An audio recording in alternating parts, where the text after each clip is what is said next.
Hi there, my name is Aaron Short. Welcome to my YouTube channel. Hope you're well today. It's December the 5th, 2020. And you may know that impulse responses or IRs have been around for many years, and they're basically a way to recreate the sound of a microphone in front of an electric guitar speaker or a reverb effect in a room. And in today's case, they can also be used for acoustic guitars to recreate the sound of a microphone, which for most players is the dream of my guitar, but louder. You'll see that a lot in various forums. I want to hear my guitar, but louder, because I spent so long searching for an acoustic guitar, and I love the sound of that acoustic guitar, and I want to hear that sound on stage as well. Now, I do discuss acoustic guitar pickups on this channel quite a lot, but what you mostly hear from a pickup is the sound of that pickup that's in the guitar, and not the sound of the body and the full depth of the tone that the listener would hear in the room or on your favorite recording of your favorite artist. Even pickups that include a microphone are hearing the inside of the guitar and not the outside where an external microphone or the listener would hear it.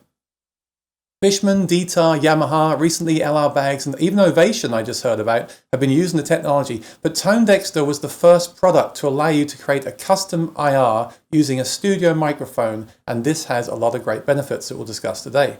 It's a very interesting topic, and my goal is to help explain the technology on this channel. Please go back and watch the videos with Lloyd Baggs and Larry Fishman, but today I'm very excited to be joined by James May, one of the creators of the ToneDexter Preamp pedal, to discuss his product and explain the benefits of impulse responses in more details than I can do myself.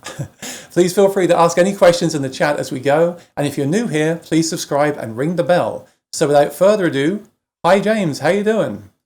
Hey Aaron, I'm doing well, thank you. Oh, Thanks for having me on. Can we get to know you first? Like, where are you from? What kind of music do you play? And what's your background with creating musical products like the ToneDexter?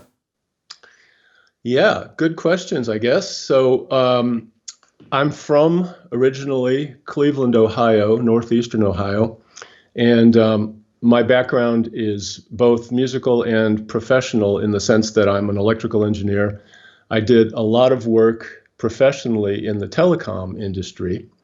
Now, for those who don't know what that means, it means communications over the telephone line. And back in the 80s and 90s, I was doing a lot of work with analog signals, getting dial-up modems to work over telephone lines. And then in this century, that all changed to DSL. So I did a lot of work in that industry. I was a specialist in analog design, telecommunications related issues. It's a little bit interesting relating to audio because it's really kind of like audio, only it's faster, it's higher speed, but a lot of the problems are the same. So that background of mine came in very handy when it came to designing audio products, which I have also done non-professionally for a long time until I started Audio Sprockets and had a couple of partners, Andy Norell and Michael Seidman, join me in that endeavor.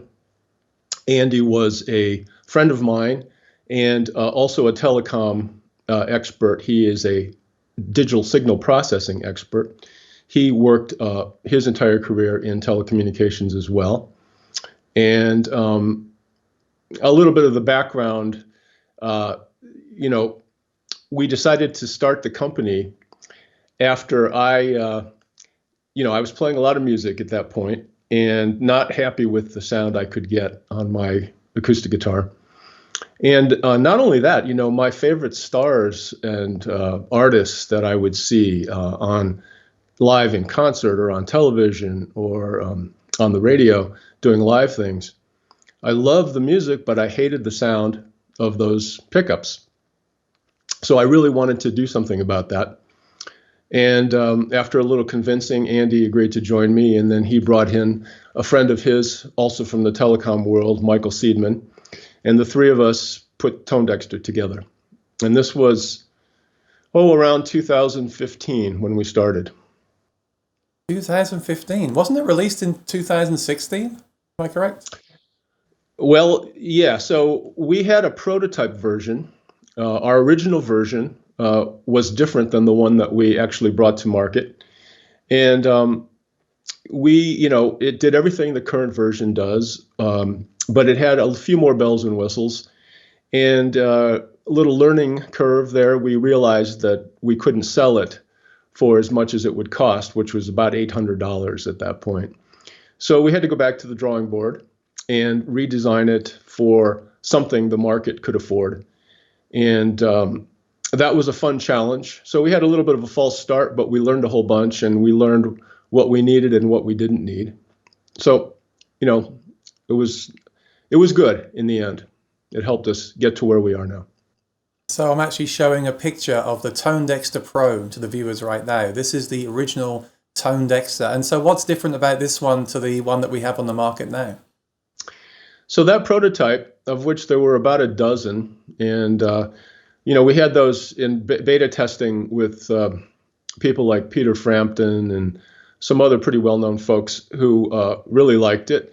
What's different is it had a mid-band EQ, and it also had the ability for a microphone to be mixed in with the WaveMap processing your instrument live during playback. So it had an additional function. It could serve as a little 2-channel mixer for the singer-songwriter application. But we had to take some things out in order to make it affordable. And after we studied that, we realized that no one was going to miss those things. So that's really the difference. The processing was basically the same, and it did the same thing. Awesome. That's now a collector's item, right? The ToneDexter Pro. I suppose so. Yeah. I see it on your screen. Yeah.